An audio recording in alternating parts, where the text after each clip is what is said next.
Hello! So, this is our 2-week special here in Canada, Chas. So, yun, parang this video is about updates lang so far. What have we been up to here in Canada, and wala lang, observation and thoughts, and yun, in general updates lang. So, hello!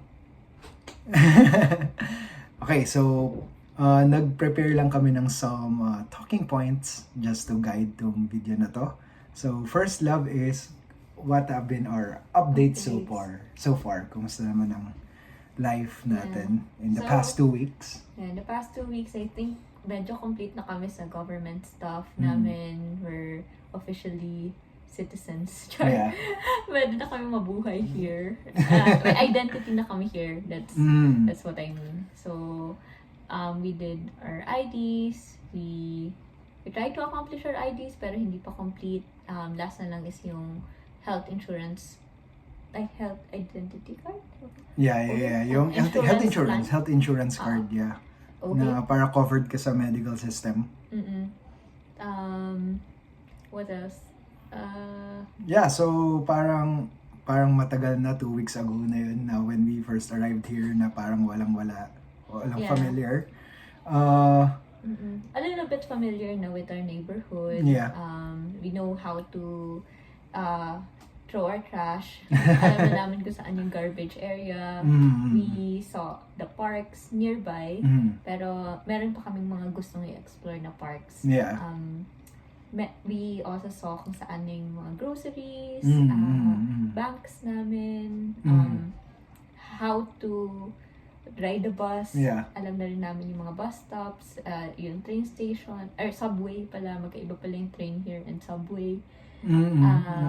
Ayun, yung mga words or jargons here, kind of familiar na. Yeah. Konti-konti, but I think marami pang kailang aral. So parang actually medyo naging productive in the past 2 weeks. So when we arrived here, yung Thursday and Friday, Wednesday kami dumating 2 weeks ago. Then Thursday dumating. Then Thursday, Friday, as in medyo natulog lang with some konting walk in the neighborhood. Then Saturday, Sunday, ang bait ni Tita Yol and Tito Ray. Because it's our first weekend here, gusto na nila kaming i-visit din sa mga farther places, which is why may videos tayo on Stratford, Kitchener, and Niagara. But after that, I think last week, mostly governmental stuff yung ginawa. And of course, Ira and I are still finishing work in the Philippines, our commitments in the Philippines. That's why medyo double life in the past weeks. Actually, very productive. Monday to Friday, we nag-work in the Philippines and gumawa ng government stuff here. We were able to do our banks. So, we were able to open yung financial system namin ni Ira here, which I think easy naman relatively easy because our banks, for example, pwede natin kwento yung system natin. Sige. Okay, so we have been able to open a joint savings account for the two of us. Then we also have our individual savings accounts. Then we have our individual checking accounts. And we also have our individual credit cards. So, actually here in Canada, parang we observed na easy mag-open ng bank account. It's just, nagtagal yung, mas dineliberate namin which of the options we will choose. Although, in general, I think the 5 big banks here, in general, I think most people are of the conclusion na same lang.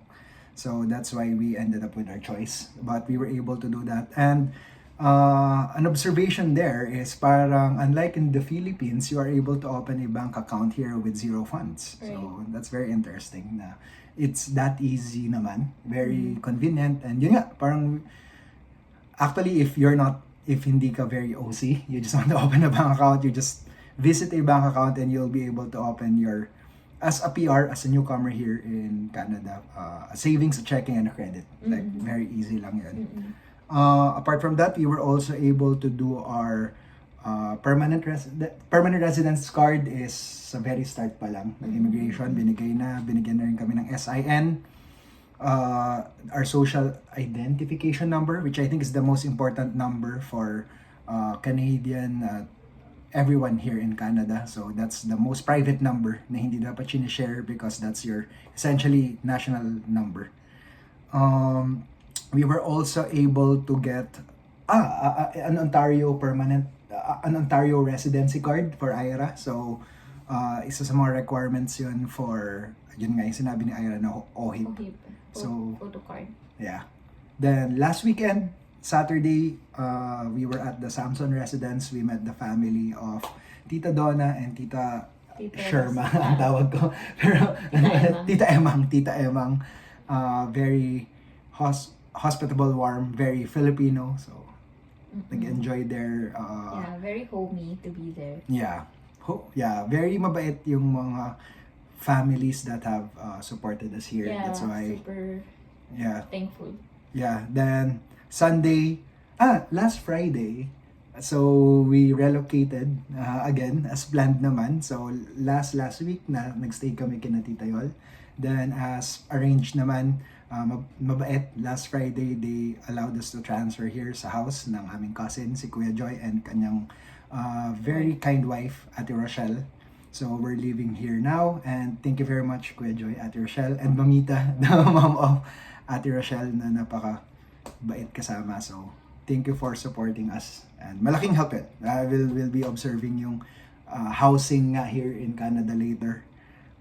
Then Sunday, of course, lastly is nag-barbecue party for us. So si Kuya Joy and Ate Rochelle and Mamita. So in general, weekends yung mga naging galaan, and Monday to Friday it's as if medyo tuloy-tuloy ang life, tuloy-tuloy ang work. So hindi kami puro gala lang. Actually parang Saturday, Sunday yan. And yan, tuloy-tuloy ang productivity and ganun. So hopefully we'll find more time to chill and explore the neighborhood. Though yun nga, sabi nga ni wife, we were able to visit at least the neighborhood. Mabait, sina tita and tito, sinama na kami sa mga groceries, sa mga Costco, Walmart, Walmart. Costco, then maraming iba-ibang mga supermarkets, Metro, Fortinos I think is the more upscale. Costco is parang SNR sa Pinas. It's Shoppers Drug Mart. Yeah. Maraming supermarkets here sa Canada. They like their quality of life. So they're everywhere. Tapos natututunan din namin kung saan yung mga very affordable supermarkets like No Frills, yun nga, Walmart, the Costco, etc. Then yung Fortinos, yung hindi pa namin pinuntahan because guess what? Yun yung high-end. And parang kinukwento din ng mga relatives kung saan pwedeng kumuha ng mga Asian groceries. Parang exciting yun. Hindi pa kami nakapunta sa Chinatown. So very diverse everything. Even the groceries, they show a lot of diversity in their foods. Diba? Dami talaga. I think may columns on kosher food, may Mexican food, may Pinoy food. So in terms of yung food lang, I don't think there's scarcity, and even yung Filipino food, maraming Filipino food here. Although I do miss yung parang 2 pesos na pandesal. Although maybe you can get that in like Costco. Although wala nang 2 pesos na pandesal. 3 pesos pala. So, above na. But dinalan kami ni Kuya Joy ng pandesal here, $5? Parang Pande Manila price. Then yung malaki siyang pandesal, hindi yung parang cute pandesal. So, meron ka pang gustong share sa updates so far? Updates. How has our life been in the past 2 weeks? So garbage. We also learned yung how to ride the bus. So tap once lang daw sa mga bus. Hindi ka na kailangang mag-tap kapag palabas ka. We also learned yung mga banking system or yung paying system here na you need to have a credit card or your checking account. You shouldn't withdraw from your debit savings account. Kasi may fees siya. So yung savings account mo is only for savings. Talaga. So, ano ba? Yung sa Commute, we learned na I think $3 fixed yung fare. So that's what you pay when you commute, $3 I think. But in the next 2 hours, every transfer is free. So as long as, for example, Nasa isang line ka lang ata. really? Parang sabi, yun yung discussion ni Red, parang dapat nasa isang line ka lang para in the next 2 hours free. Yeah, Pero we'll check that. Kapag umiba ka na ng line, may another payment daw. Yan. So we'll check that, but may ganung system na parang every transfer you do in the 2 hours, of course subject to limitations, is free. Para for example, pumunta ka somewhere, then umuwi ka in 2 hours, ikot-ikot ka na in 2 hours, That's only $3. Yeah, 3 something. 10 cents. Yeah, so parang 120 pesos. So there's that system. Now of course we need to learn as we live here, of course, how to save up on transpo. Then yun, interesting nga yung sa banking, because for example in the Philippines usually we don't use checking, we only use savings for everything. But yung savings here, it's basically for savings, penalized ka for withdrawing there, parang may fees, may transaction limits. But easy naman, so everything's done online. You just transfer savings, checking, and instantaneously naman. And then checking yung pangbayad. So easy naman yan. Yeah. Ano pa ba? Ano pa ba? Wala naman na ako maisip for updates. Observations. Okay. Yeah, so yun yung updates namin in our past 2 weeks. So we're safe here naman and okay naman. Next is observation so far, my wife. And our new country. Observation so far, it's clean. It's very clean. Yeah. Wala akong masyado makikita ng kalat unlike Yeah. our home country. Minimal. Meron din mga konting kalat. But it's very minimal. Tapos, unlike then, I guess, sa home country natin na sometimes may puddles, gano'n. Here may puddles na kapag umuulan. Yeah. Tapos maganda yung drainage system nila. I feel like. Okay, so ano na to? Infrastructure. Ano bang? Hindi, I mean kaya infrastructure yung ano. Sige, ano pa yung observations on the... Maganda yung architecture. Yeah. Very different from Asia, of course. Yeah. Agree. Infrastructure. Yeah, I But agree. Na sa bus though, nalalate rin yung mga bus. Unlike sa East Asia transport system na very clear, di ba, kung kailan darating talaga. Yeah. Bus, trains, even buses. Yeah, here naman yung bus parang may schedule, but hindi sila like very clear, unlike sa East Asian countries. Okay. I personally haven't experienced that East Asian bus experience, but Ira has been in more. Talaga? Yeah. Sa mga, Yeah, sa na South St. Korea, Sharp Japan. yung ano, as in on the dot, pati Japan buses. on the dot. Yeah. I think in terms of cleanliness, significantly clean. Of course, except dun sa mga super dami, like sa St. Jacobs, dami talagang tao, mga very touristy places. Pero even there, relatively clean. Except tissues lang. Madami lang tissues. I think reliant sa tissue yung people. But because kasi yung tissue here, tinatapon lang sa toilet naman. Sa washroom. That's how it's called pala here in Canada. Washroom. So, in terms of infrastructure, maganda talaga. We've been through, we're lucky we're here in Ontario. Of course, we haven't seen the other provinces of Canada, so we're not experts on the topic, but we've been to at least cities of Ontario. So we're in North York.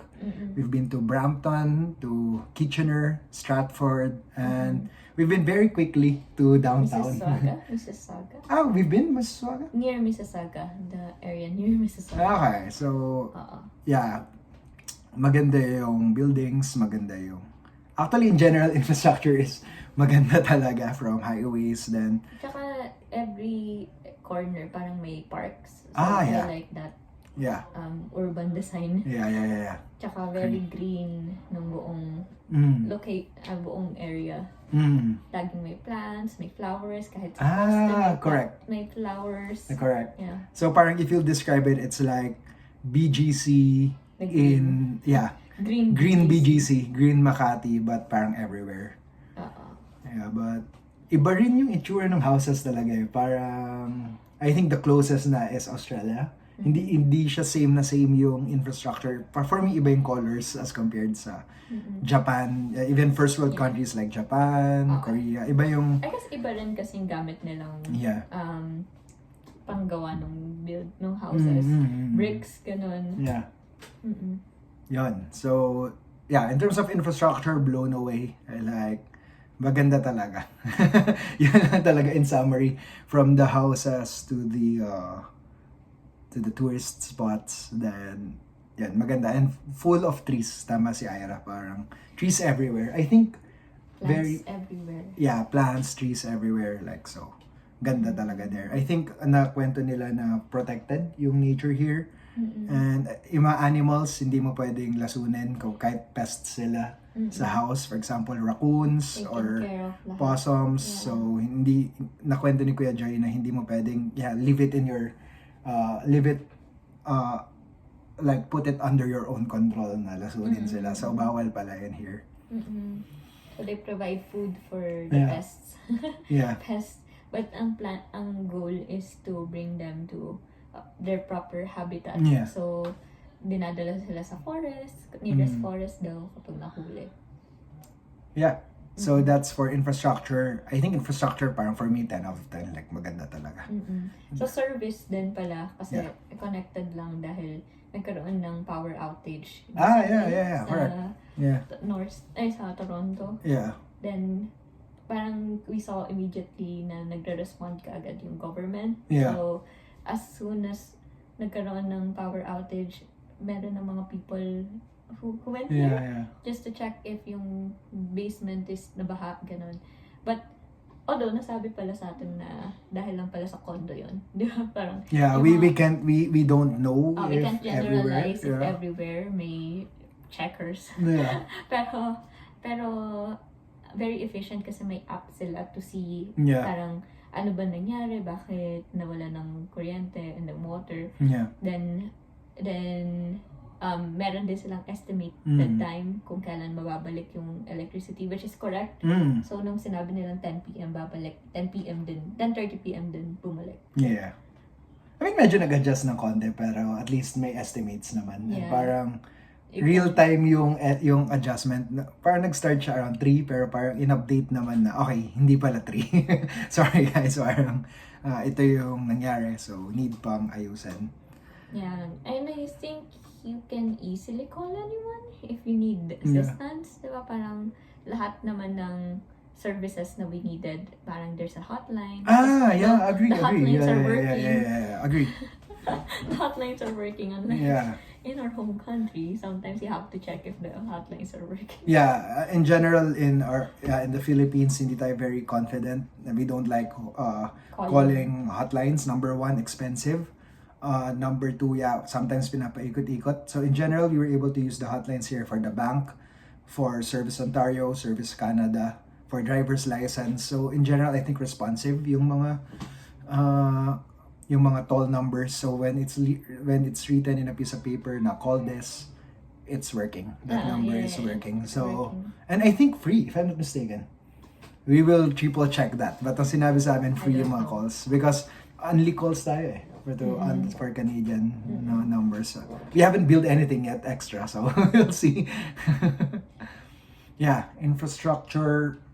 Agree. Parang, well, as nasabi nga ni Ira though, of course we're living with Canadian citizens na matagal na here in Canada, so relatively established. We can say how is it like for kapag maybe less developed yung area, but we're living in the GTA, so we're closer talaga to everything. Of course, we're not experts yet. 2 weeks pa lang, but that's yung observation nga na inayos agad nung nawala ng power. So that's infrastructure. Now, how about people? People are friendly. Parang everyone will ask, how are you? Parang yun yung automatic na sasabihin nila once they see you. Yeah. They smile at Yeah. you. Except for services, siguro ako dahil nga very quick. Yeah. Some services though, parang kailangan din kasi na very quick yung actions nila. So sometimes, neutral lang. So wala nang small talk. Yeah. Pero the rest naman, like for example sa grocery, pag-pay ka ng grocery mo, they will ask, how are you? Yeah. When you say service, is it more of yung government service, Yeah, like yung Service Ontario, Service Canada? Ontario. Yeah, yun yung observations in those places kasi mahaba yung lines. Medyo quick. Yeah, pero hindi mataray, right? Hindi naman. Yeah, neutral is the key. But quick. Yeah. But in most services like groceries, Fast food, restaurants, yeah. high quality service. May konting small talk lagi. Yeah. How Agree. are you? Good morning. Agree. How's So your day? yeah, so magandang service level, but of course that comes with a cost. So in Canada, mahal yung service because truthfully we've observed it's more of very egalitarian naman in the sense na every worker is paid like a living wage. That's why, of course, unlike in the Philippines na smaller yung minimum wage, mas maraming people who will provide service. So here yung mga in the restaurants, they're of course paid like a minimum living wage naman. So, of course, since yun yung wage nila, nagtataas din yung prices. And I think it's customary to pay, I think, around 20% if you go to restaurants here. So, yun. Higher yung standard of living, higher of course yung cost in terms of services. Like, so mahal restaurants in general. Of course, we're saying that from a Philippine income perspective. We don't have Canadian income yet, but I do think yung mga family naman natin, they do say na medyo mahal restaurants. Pricey pa rin, even for Canadians. Yeah. I mean, if you can buy from the groceries, then you can save a lot of money. Yeah. Kasi it's not that expensive compared to our home country, the Philippines. Di ba? Similar lang naman yung prices. So if you're earning if grocery, Canadian dollars, you can really buy yourself food. Yeah. Through groceries. Pero kapag nag-restaurants ka, of course, very expensive na. Yeah. So makikita mo lang yung difference. Agree. So in general, yung grocery, we've been comparing a lot of groceries since we've been here, and in general, I think that's the conclusion. In general, same price.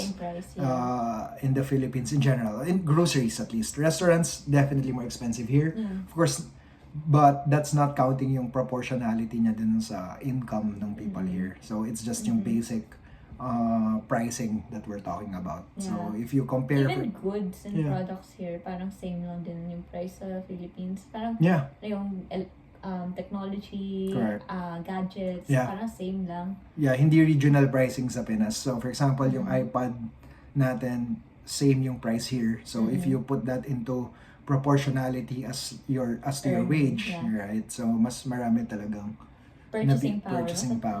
Purchasing power ng people here. Yeah. Then plus the fact that they have their health insurance, diba? So mas makakabili talaga yung mga tao. Although taxes, ayun siguro another observation is yung taxes sobrang mahal here. Do you want to explain the taxes? The taxes? Yeah. So in Canada, I think we haven't studied this, so don't take this as tax advice.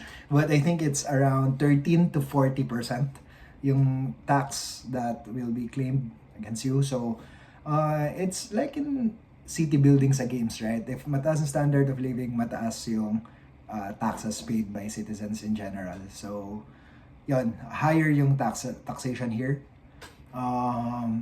Which is okay in itself, I think. Well, it depends on the perspective and philosophy in life. So far, in general, yung mga nakasama namin were, of course, these are the people who have also stayed in Canada, like sina Tita Donna, diba, sina Tita Sherma. They've decided na this is for them. So that's why parang in general, they're happy sila paying the taxes because sina Kuya Joy, Tita, they've said na they felt the the taxation, And they know yeah. where their taxes are going. Yeah. So they actually experience. Yeah, so yeah, so maybe interesting maybe to get some counterbalancing ideas, but in general okay pa naman.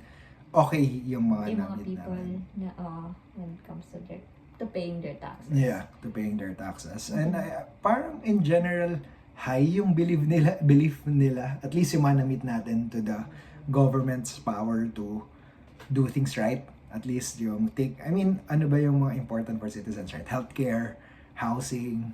Housing is pricing pala. Pricing matter. We'll discuss yung housing. But what I mean is maintenance of houses.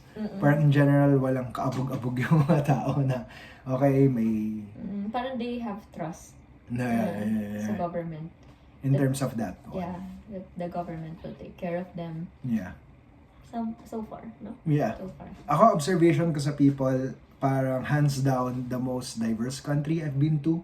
Of course, I haven't been to a lot of countries. But in general, may mga 10 countries I've been to. Not pa naman, no? Mga ganun. But hands down, the most diverse. So that's thrilling din and interesting. Very like personal growth experience talaga. And when I say diverse, like really diverse. Parang South Asians, Southeast Asians, Russians, Ukrainians, then may whites, may black-skinned Canadians, and it's very common that all of these people are in one place. Like yung one, like I personally haven't seen any dominant race so far in general. So parang definitely hands down the most diverse Yeah, but country there are I've been certain to. areas na parang nagko-flock doon yung mga certain races din or ethnicities. Yeah. So for example, here in our area, maraming Filipinos. Yeah, yun yung sabi, no? Na-notice naman namin na marami kang makikitang Filipinos here. Yeah. Then sa Brampton, napansin naman din natin na marami din South South Asians. Asians. Yeah. So may certain areas din na nagpo-flock talaga doon yung mga certain families, races. So pero in general, parang halo-halo pa. Halo-halo. Even if may konting dominance dun sa area, may mahalo pa rin na iba. Yeah. And in general, very diverse, so that brings about very interesting consequences. So parang walang nag-observe. Well, so far walang racist, right? Wala, kasi super dami eh. So parang it's hard to be racist. Then parang no one cares kung broken yung English mo or accent. Wala. Kasi, as in, people speak very broken English rin. Yeah. Kasi may mga kaming very, nagsastruggle talaga mag-English. So walang grammar Nazi. Yeah, no Unlike grammar Nazi. sa Philippines. Yeah. Kasi iba-iba yung accent eh. Literally, iba-iba yung accent, right? I mean, you can really tell who's like native English speakers, like who's Canadian-born, American-born, but no one cares, truthfully. If like, we really saw people na, for example, nag-IELTS, I would think mga 4 out of 8, 5 out of 8, like as in struggling, no one cares. No one will make fun of you here. So that's something I like because I think, yan. Then yung theory ko nga on the people, like yung sinasabi kay Ira, is hopefully, I'm not corrected. Of course, there are bad apples everywhere na, but hopefully, my view is mababait yung people in general because it's so diverse. So for me, yun lang yung only way na why this system is working. Like in general, at their core, people here are kind. Yun yung belief ko. Yeah. But definitely very diverse. Like like for me, ibang experience yun, and hopefully that leads to personal growth as well. Yeah, so how about living? Yeah, marami naman na tayo na share, I think, about living, unless may gusto ko pang ikwento about observation so far in Canada. Well, a challenge siguro is sobrang mahal talaga ng housing. Yeah. So, before we went here, parang may mga nagsasabi na mahal yung housing. I do believe na most of the people na nagsasabi nun, personally, I observe, they will definitely most likely come from here, the GTA, or like British Columbia. I do think nandun na sa point na, for example, sina tita and tito, they've been successful here because early movers sila. 20 years ago, Toronto is not as it is now na very, as in sobrang the best I do think right now the place to go if you're just thinking about economy, like how to be able to save, how to maximize your savings in comparison to your earnings here. and in comparison to your expenses. I do think the place to be is outside the GTA, like Alberta, like Manitoba, and you take a chance na in 20 years time, it will be the same, this one. Toronto, And right? at that time, ikaw yung may malalaking houses, the same way na may yung titos and titas namin here are like that. It's just, let's see. Because in general, nakita ko rin. So, the principle daw is, the closer you are to the GTA, the higher it is. The higher the expenses are, and the lower your possible salaries are, di ba? So, you really pay for the privilege of being here in GTA. Lower your salary because of competition? Bakit lower yung salary? I think ini-incentivize nila na lumabas. Lumabas Yeah. ka. Kasi, Talaga? di ba? As in, Yun yung sabi ni Kuya Joy. But Oo. of course, we don't have a study there. Although I do think that makes sense. Kasi, possible na raw, mas mataas din yung pay here sa Toronto. But I do think yung proportion, definitely more economical to stay out yeah, of Toronto. stay out of Most Toronto. likely. Yeah. Everyone wants to be here, no? Yeah, we're also checking houses. Yeah. House pricing din outside nga of GTA. And sobrang mura. As in, Outside, yeah. outside. So, I do think, yeah, in general, parang sinasabi sa YouTube na sobrang mahal sa Canada, alis ka na sa Canada. I don't think that's necessarily the case. I just think na GTA is definitely expensive. If you're in GTA, definitely you need to be a very professional wages talaga. Expenses so far. And baka kailangan dalawa kayong professionals to Yeah. survive Yeah. GTA. And definitely, dapat hindi ka masyadong conscious about being able to save up for other.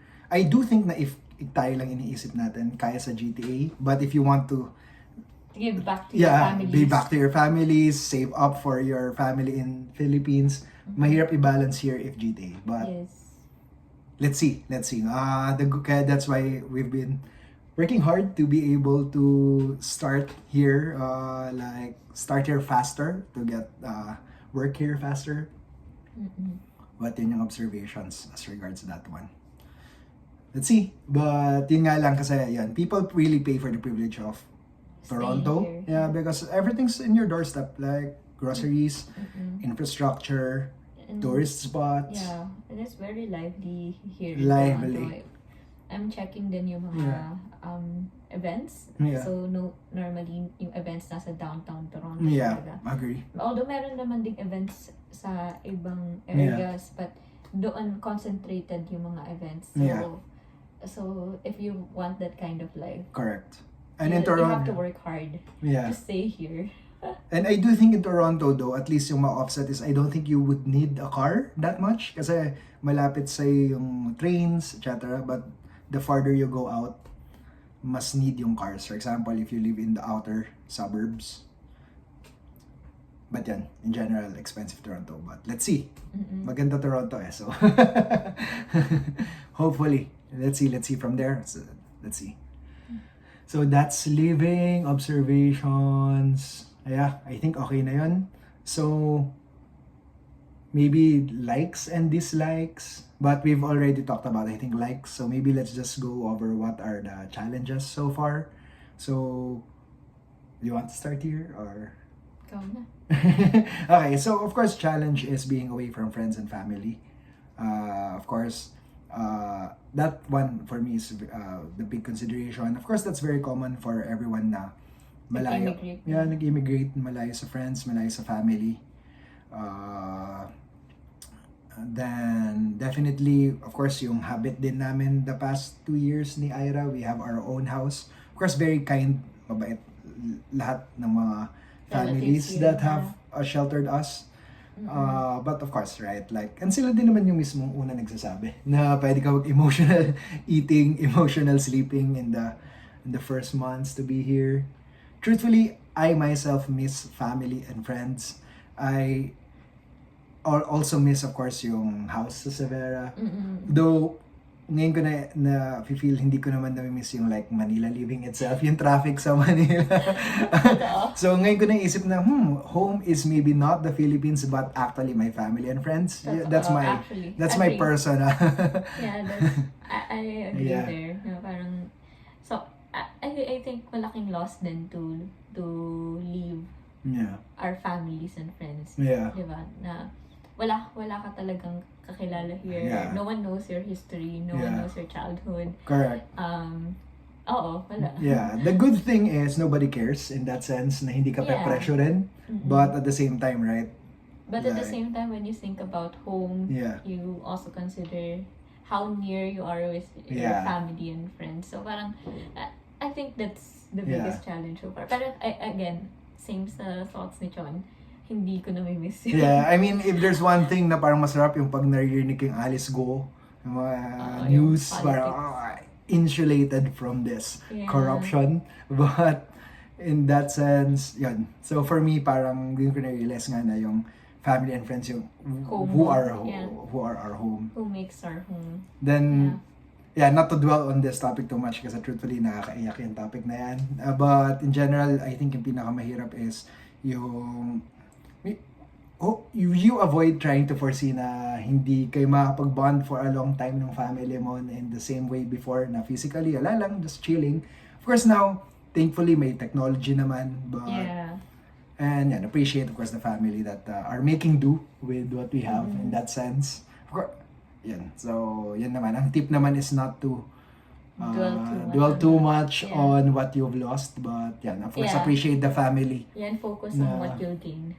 Yeah. So, yan. Of course, it's not just our adventure there. Our friends and family is always with us in that regard na nag-schedule ng meetings. So, definitely explore namin how to make e-calls more lively. Like e-games or something like that. Mga electronic party stuff. But Yeah. in that sense, very thankful for the technology and of course for our family na nagbe-bear. Of course, yan, nag-iba rin for them. Mhm. More challenges, I personally, of course, I do think kay Ira din, but up to you to describe. What's that? Challenge, of course, sa work. Of course, it's starting anew. Like, of course, we loved our jobs in the Philippines, and for example, we're professionals in the Philippines, right? So I'm a lawyer, she's a psychologist. There's a certain regard there. For example, me as a lawyer, it's both a good and a bad thing. Good thing personally na parang when you're a lawyer in the Philippines, sobrang like, wow, hinahangaan ka. But the bad thing is, yeah, that's just a sign of a more inequitable society in the Philippines. That's the bad side of it. But here, I think professionals pa rin naman yung lawyers, but in general, wala masyadong bosses and moms here. Mhm. Which I like. Yeah. I think Mas- parang, yeah. Mas gusto ko yung ganong Yeah. society. But I don't know sa'yo, mukhang... Ano naman, I mean, of course, Na- nakasanayan. So you leave that. Oo. So you leave that and of course yung work here. But on the flip side of it, it's building a life for ourselves, building something for ourselves. So that's why, sorry to Ira, in the past days, nagkukubli lang dito ako and making my resumes while working in the Philippines. Yeah. I informed Ira na once I hand out resumes, then pwede na akong maggala-gala. But right now, Yeah. I guess How that's about you? another challenge. It's a big challenge for Yeah. us because we don't have any networks here. Yeah. Unlike in the Philippines, yeah, since we came from yeah. good universities, Mm-hmm. it's easier for us to find jobs. Mm. We have really good networks na. So, Mm-hmm. parang sabihin lang, marami na kaming pwedeng kausapin. And I think here in Canada, same din naman yung system where Yeah, I do think so. Yeah, networks are important. Yeah. Iba lang yung work culture, I believe, from hearing din sa ating mga relatives. But finding a job is quite the same. Yeah, I think so. Like, So, very important pa rin yung network. That's why they encourage you to try volunteering activities, try to try jobs yeah, na blue collar yeah, muna. para lang magkaroon ka ng parang references or a Canadian experience. But, essentially, challenge yun for us kasi we let go yung lahat ng privileges that we have in the Philippines. Ayun, big challenge talaga to It's a big challenge, to find a job. Thankfully though, meron namang mga bridging programs, yung mga programs namin. Yeah, so that's why very thankful rin na naging permanent residents kami. I do think truthfully, it's harder if not PR because, for example, sa Ira may bridging siya. So at least that, diba, significantly helps yung reduce yung number of years to transition. Yeah, yung bridging program nga siya to help you transition your skills. So, yung bridging program ko will help me find employment and also help me register to become a psychotherapist here. So, unlike in the Philippines, yun pa, psychologist ako there. So, yung psychotherapist in Canada is different kasi pwede lang ako mag-conduct ng therapy, not diagnose, not assess. So, if I want to become a psychologist here, I need to study PhD to get my PhD or PsyD. So, that's another path and another challenge, I think. Yeah. That's in Ontario because this is the strictest one. So, pwedeng lumipat sa ibang province, but of course, a different topic altogether.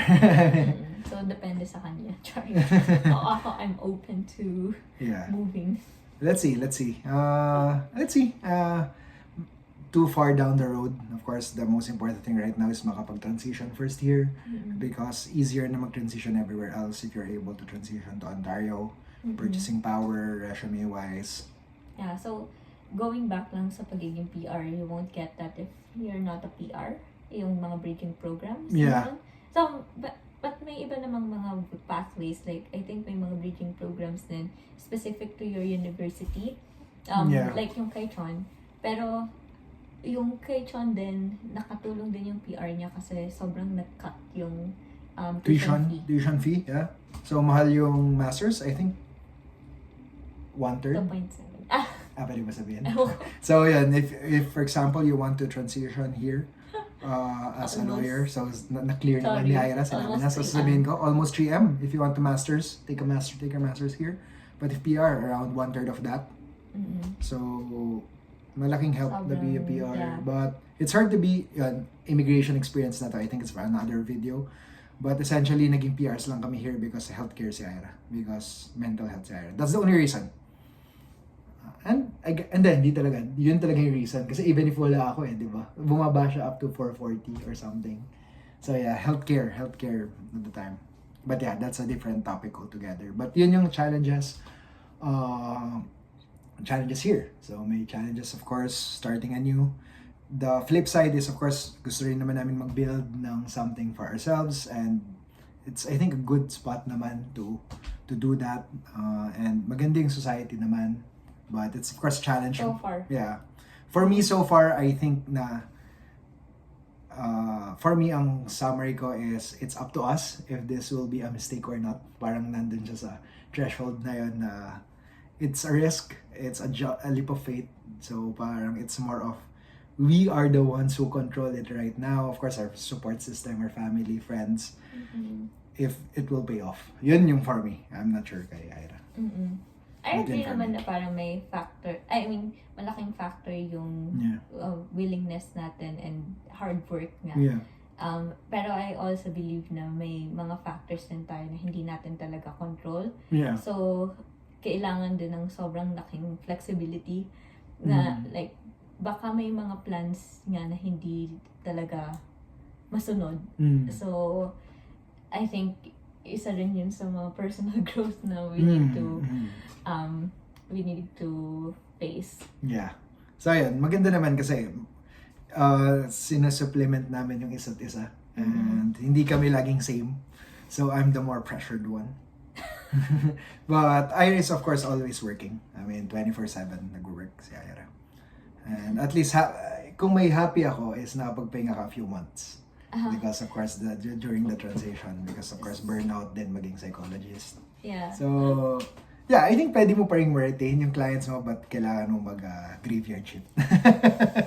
So, anyway, Yeah. at least may option. Yeah, moving Psychologist. forward, yun yung hope ko na hindi ako kailangan na sobrang daming Yeah. clients to have a really good life. Gusto ko ng work-life balance in my life. And as I also believe na may pagka-workaholic pa rin ako. Yeah. So, sana maging mas maging active ako dun sa change na yun. Okay. Maayos ko yun in myself. That's Tama. So, lastly na lang, ito na, podcast na to. So, moving forward, what can be expected of us? So, moving forward, any thoughts? Moving forward? Yeah. Well, I personally... Wala, naghahanap lang ng mga stuff to do. So, moving forward, both of us, kami ni Ira, definitely mag-aaral. So, this August, September, mag-change rapidly yung life namin because we'll be studying, we'll be pursuing masters here. Ira will be pursuing her government-backed bridging program, so definitely a lot busy.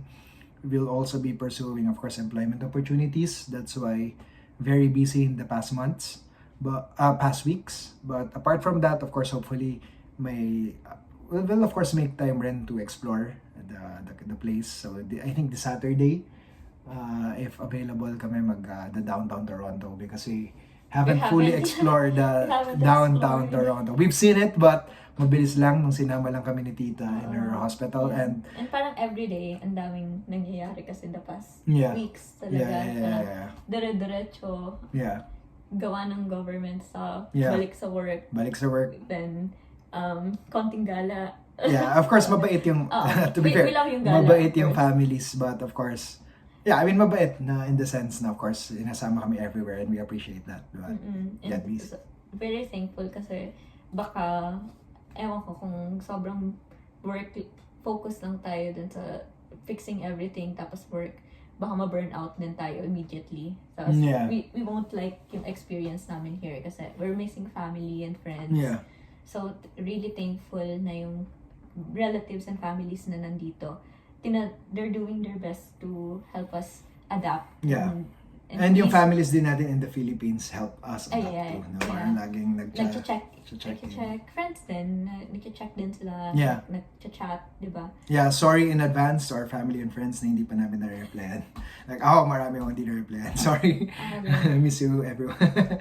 Sorry for that. But yun, ako rin. Medyo pressured boy in the sense to start. And I think pressured ka rin. Pressured din. Yeah, like ito rin gumagawa. So, like, ang dami talagang inaaral kasi inaaral namin yung career shift na hindi naman career shift, yung career path namin. Inaaral namin yung living here, like learning about everything, culture, jargons, technical stuff.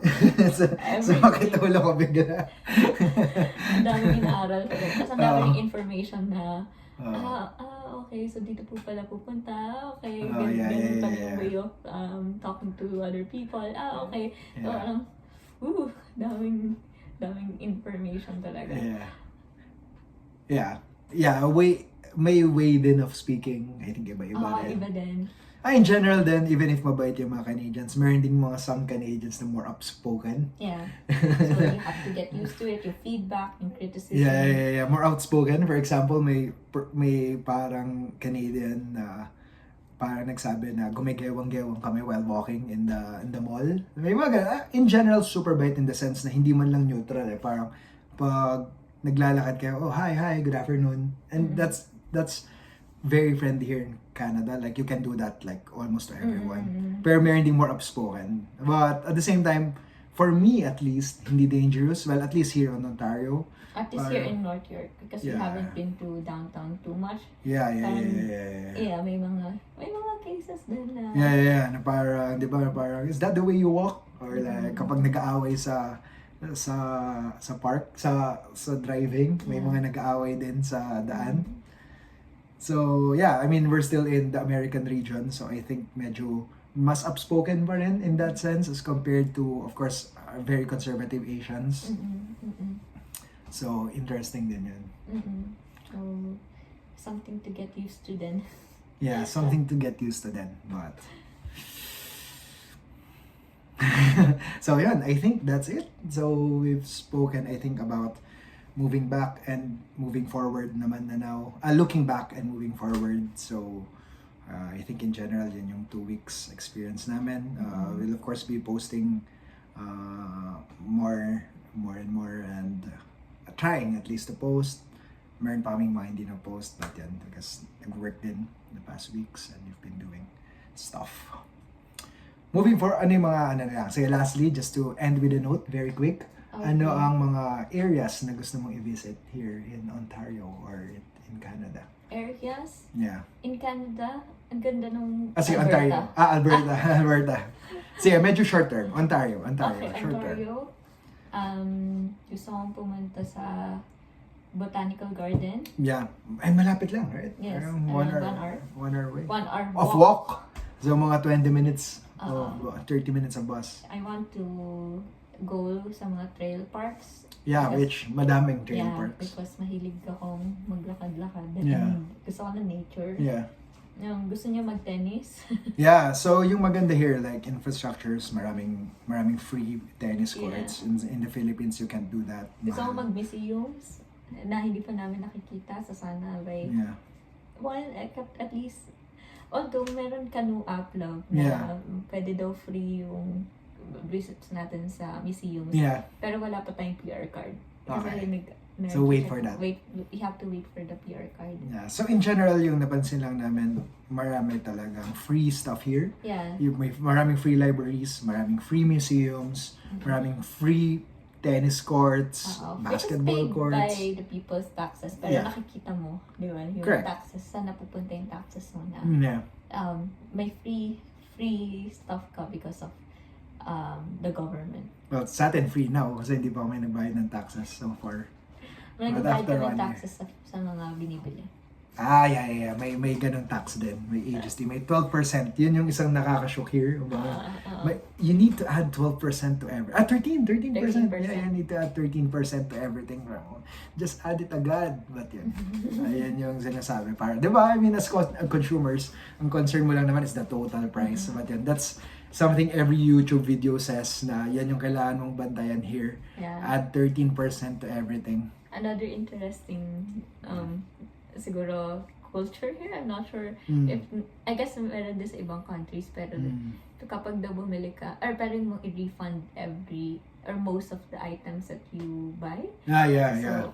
So some people use yung mga stuff nila parang gagamitin mo lang for example for an event and then you can bring it back to the Costco to the shop that you bought where you bought it from. So ma-refund yun. Yeah. Very May mga consumer rights. Yeah. Consumerist society. Yeah.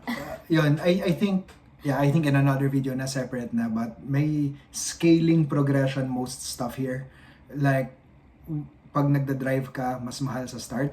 Pag dahil yung insurance mo, mas mahal. So, the more you're inculcated, the more you show na magaling ka mag-drive, less and less yung insurance. Yung credit card mo, pa-increase din ng pa-increase. Yeah. Like, the more you purchase stuff, yung leaves mo sa work, the longer you are working, pas madami yung leaves mo. Like, I think our relatives here have around 1 month of paid leaves every year. More than a month kasi 6 weeks. Yeah. So in general, I think time-based yung society here in Canada na you essentially how it works is the government asks you to prove yourself then. Yeah.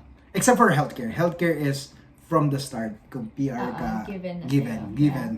That one is something Yeah. too treasured by Canada. So here, the more you accumulate, the more you get Yeah. from the government. So it's incentivized that you accumulate. Yeah. To be professionals. To be Accumulate professionals. experience, accumulate experience, accumulate more items, di ba? So the rich gets richer. Yeah.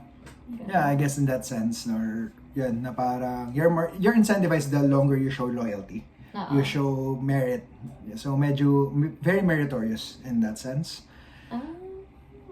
Diba? Parang the more you show your tenure sa work, diba? Yan. But in general, because parang nabubuhay Tinignan din naman. namin kung may retrocracy nga ba dito. Ay, Kapag gusto ko sa naman. work. Oo. Kapag sa work. I do think maraming rights daw yung mga workers here. Yeah, but yeah, ano na yan, kapag video special once we get our work para meron kaming more personal experience because laging kinikwento lang so far. Yeah. Mga yan. But that's it. Thank you for listening to our podcast. Yun, tagal pala naming nag-debrief ni Ira. But Podcast pala. Kala ko diary lang. diary lang pala. But that's our 2-week update. Thank you so much and take care.